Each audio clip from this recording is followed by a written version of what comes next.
Yeah, I'll react to that, sure. Hello, guys. Super new video from Warfronts came out 4 hours ago. Gave it a preemptive like. I'm not going to put it up today because they put it up today, so I'll wait a day or two. You're going to see this, and it's going to be the present for you, so that doesn't matter. Let's go. Ukraine changed warfare forever. I believe this is about the crazy successful drone attacks on Russian air bases deep within Russia. I've heard about it. I saw it like on a news thing on my phone. I didn't really even read the article, but I know of it. So let's learn. My name's Connor. If you're new, hey guys, I like to learn things usually with you guys. Put your learning caps on. Original link, top description. Let's learn. In a war with more than its fair share of spectacular attacks, this may turn out to be the most spectacular of them all. On Sunday the 1st of June, Ukraine unleashed multiple swarms of low-cost drones to attack Russian air bases. For the next few hours, social media was alive with video feed taken from the drones themselves as they went crashing into aircraft, sending flames shooting high into the sky. Described like that, the events of Sunday sound important, but not overwhelmingly so. After all, Ukraine has hit Russian air bases before.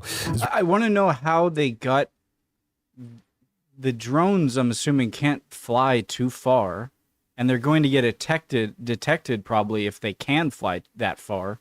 And so I'm wondering how Ukrainians got these drones to get so close without being noticed.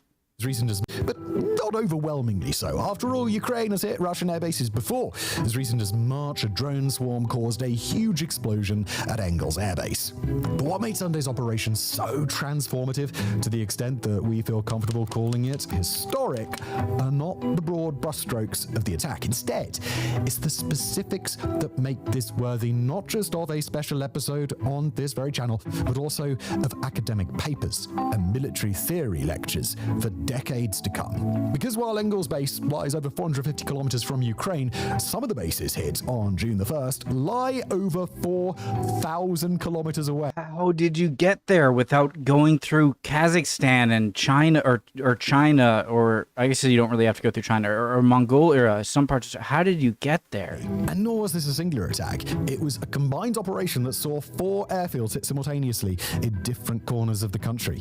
And more to the point, it was carried out with low-cost drones smuggled into Russia inside commercial long-haul trucks. Drones that activated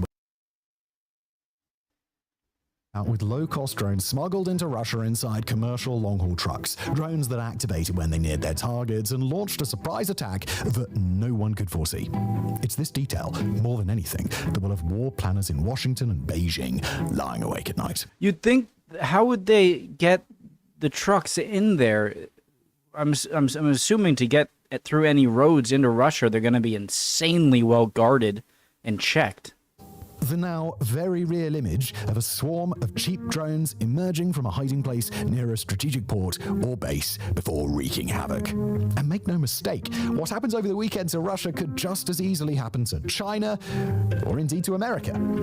This will be the focus of the latter part of today's video. How we've entered a world in which the warnings of drone experts weren't heeded in time, in which a $600 device could take out $1 billion strategic asset, and isn't really that much we could do to stop them. First, though, let's back up a little bit and explain what actually happened on Sunday.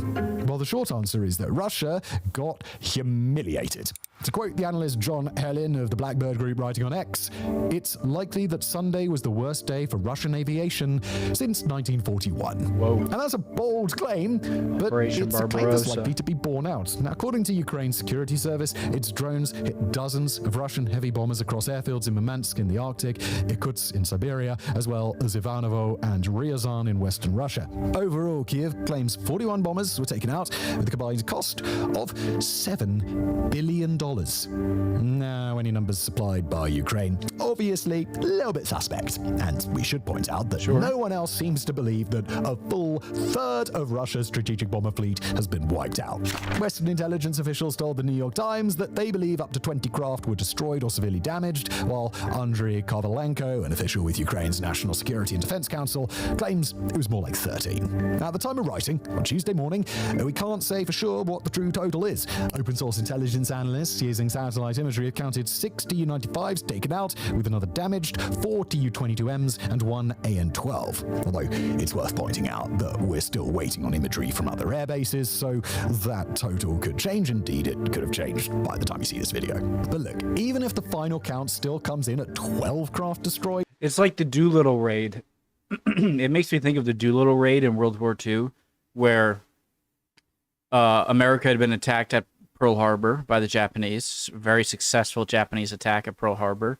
And the Doolittle Raid was where America just wanted to strike back at Japan for a psychological thing, more so than damaging anything super important, you know?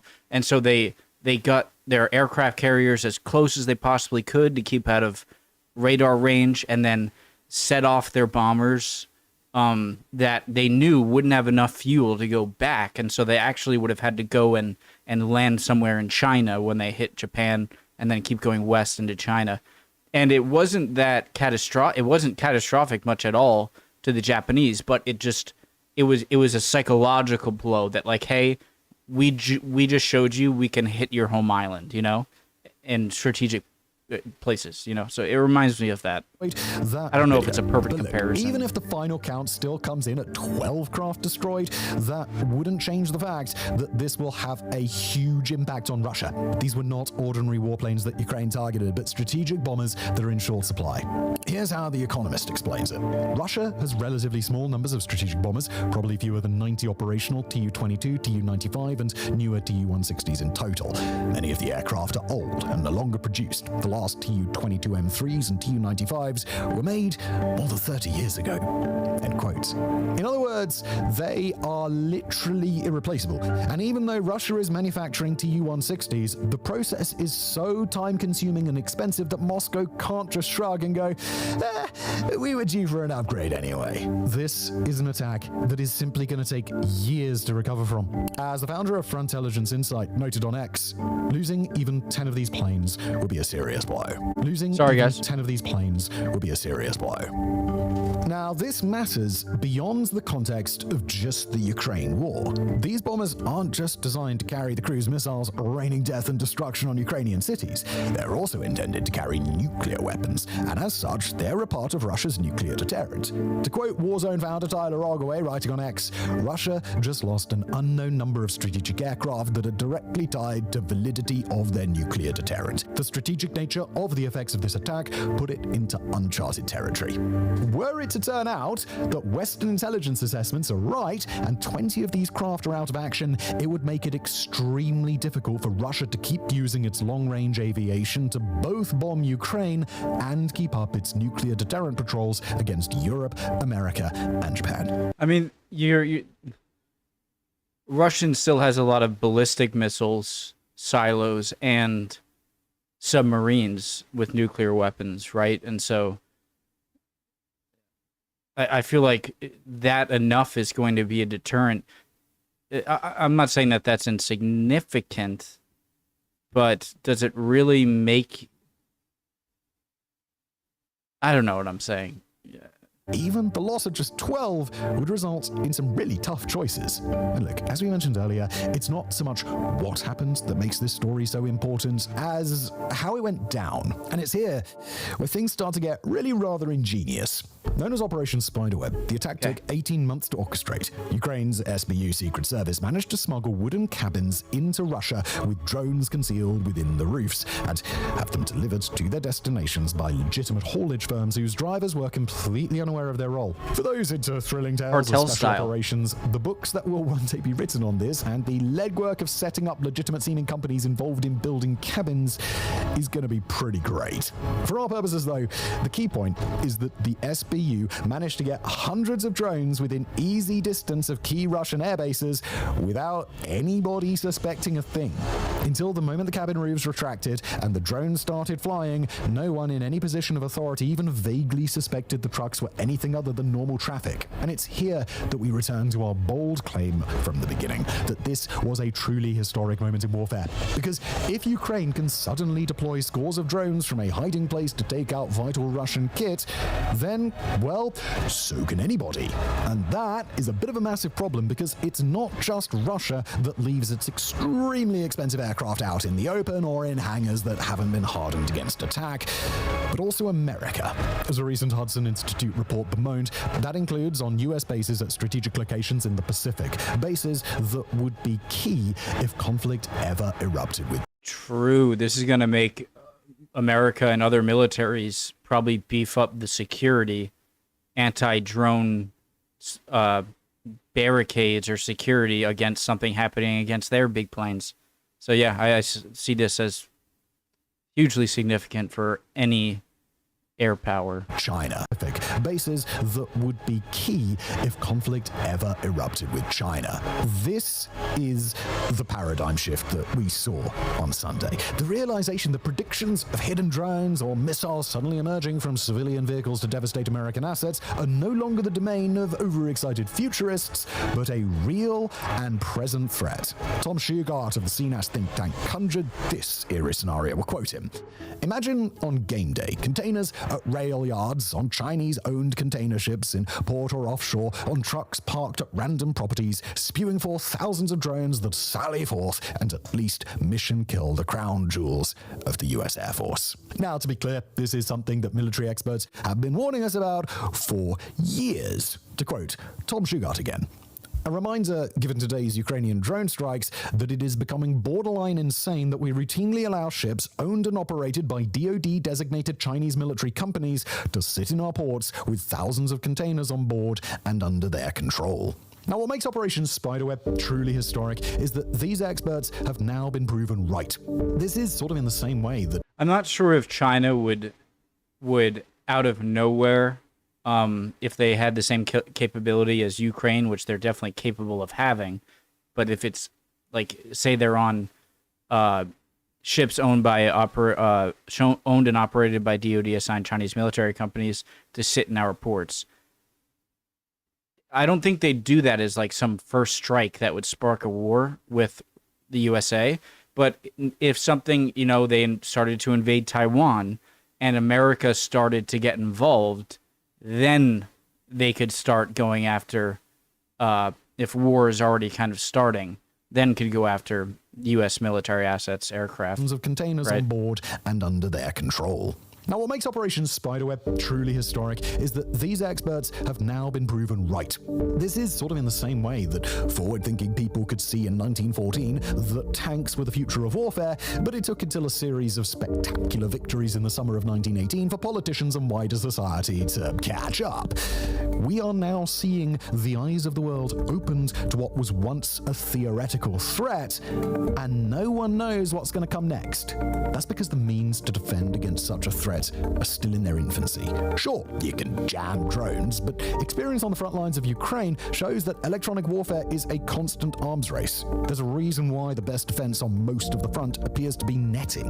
More to the point, when small drones are so cheap, you don't have to hit $1 billion target to make an attack cost-effective, especially when you consider that such strikes may not even be the work of state-based actors. And if there are prizes for chilling sentences delivered in casual ways, then the gold might be won by retired Australian General Mick Ryan, who noted that, quoting here, the proliferation of drones, open source sensors, and digital command and control systems means that long-range strike is now a commodity available to almost every nation-state and non-state actor with a few $1 million and the desire to reach out and strike their adversary. The scary part there is non-state actor, a category that would include outfits like the Houthis, Hezbollah, or Al-Qaeda. And while we didn't decide to write this episode just to give you nightmares, the idea that a container full of suicide drones could one day be planted at a crowded public location by a terror group, well, that's all sorts of disconcerting, isn't it? In this sense, Operation Spiderweb may may have given us a stark glimpse of the future. Not only will politicians now be racing to allocate money for the hardening of America's Pacific bases and becoming a lot more paranoid about Chinese cargo ships near sensitive ports, but we're also likely to see other actors realize the value of low-cost drone warfare. Over in Sudan, for example, the rapid support forces that are battling the army have already started using cheap drones to attack long distance. Seeing the damage Ukraine could do with inexpensive kit is likely to only inspire more insurgents and more armed groups. But rather than get into all of that, let's end today's video by stepping away from the big picture stuff and looking back at the conflict that has bred these innovations. Revolutionary as Operation Spiderweb was, its overall impact on the Ukraine war might wind up being somewhat minor. Sure, Ukrainians will get a morale boost and Russia will get a colossal headache as it scrambles to rejig storage of its bomber fleet and harden its air bases. It'll also be stuck for the foreseeable future with a key part of its nuclear deterrent hobbled, as well as a time-consuming and expensive need to search haulage trucks for more drones. On the front line, though, it may be that little changes. Analyst Rob Lee summed up the negative take best, writing on X: "The war has been very costly for Russia, and the costs have increased, including many embarrassing episodes. But the war..." Well, that could also mean that Russia could invest in a lot more cheap drones and take out similar Ukrainian or NATO-provided weaponry and vehicles, aircraft in Ukraine. Continues. "I'm skeptical this will significantly alter Moscow's perception of whether to continue the war, because bringing the war to Russia has not led to significant political pressure on Putin, and Ukraine is clearly very important to Putin." End quote. In this light, Spiderweb is just another moment, like the sinking of the Moskva or the blowing up of the Kerch Bridge. It's something that humiliates Russia and causes a hissy fit in the Kremlin, but it doesn't otherwise change anything, like a spectacular pass that doesn't alter the overall direction of a football match. Certainly, the Kremlin's forces are still grinding forward in the Donbass. They're taking immense casualties, but they're also recruiting tens of thousands of fresh faces a month. While we might wish it were different, Sunday's events, they're not likely to change that. Still, that doesn't mean that the Kremlin won't be injured by Spiderweb. With its strategic bomber force hobbled and its troops bogged down in eastern Ukraine, Russia is starting to look less and less like a Tier 1 power. The fact it can't even stop a far smaller, far poorer nation from repeatedly humiliating it is going to be noticed by the world. As the founder of Frontella... And I'm sure it makes Putin a little more paranoid, because if they can strike all of those places in Russia, maybe they can get somewhere close to where Putin might be and just go for like a suicide drone directly into him or something. Insight wrote on X. Again, what do I know? I'm just kind of speaking my mind Ukraine here. can continue to hold the line, then the ever-increasing cost of war may eventually compel the Kremlin to acknowledge a sobering reality that continuing the war not only worsens the situation in Ukraine, but accelerates Russia's own strategic decline. And what could be a clearer marker of that decline than videos of irreplaceable bombers burning on their airfields? Billion-dollar platforms from the world's self-proclaimed second greatest army reduced to ashes by low-cost drones. Thank you for watching. Great video as always from War Graphics. Warfronts now. It was War Graphics. Hope everyone's doing well. That was an interesting video. I learned a bit. I learned as much as I could from a 12-minute video, when prior all I knew was some short headlines on my news feed on my phone. Would appreciate any comments down below. Anything you might disagree with what I said. Anything I said you might disagree with, call me out. Any answering to my questions, you guys are always awesome. Any comments at all, love to see it, guys. Hope everyone's doing well. Hopefully I'll see you guys next time. Bye.